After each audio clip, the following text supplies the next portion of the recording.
నిదానంగా విడిచిపెట్టాలి.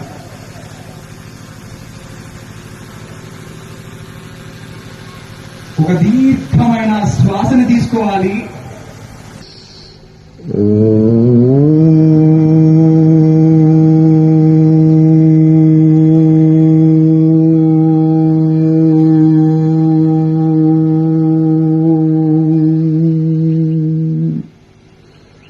మరలా మూడోసారి కూడా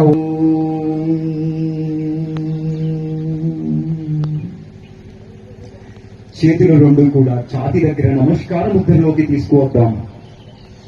ప్రార్థనతో మొదలు పెడదాం.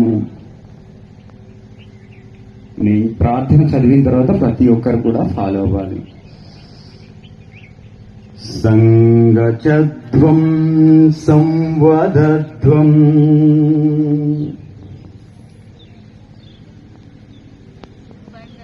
సంవో మనాంసి జానతాం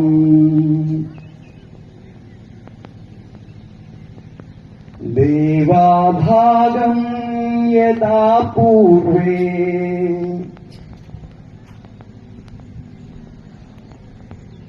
సంజానానా ఉపాసతే.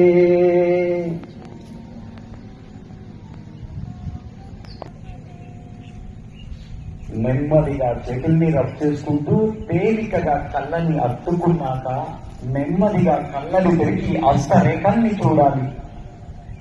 ఇప్పుడు సూక్ష్మ వ్యాయామాన్ని మొదలు పెడతాం. నెమ్మదిగా మీ స్థానాల్లో ప్రతి ఒక్కరు కూడా లేచి నిల్చోవాలి. నెమ్మదిగా శ్వాసను తీసుకుంటూ తలని పైకెత్తుదాం. నెమ్మదిగా శ్వాసని విడిచిపెడుతూ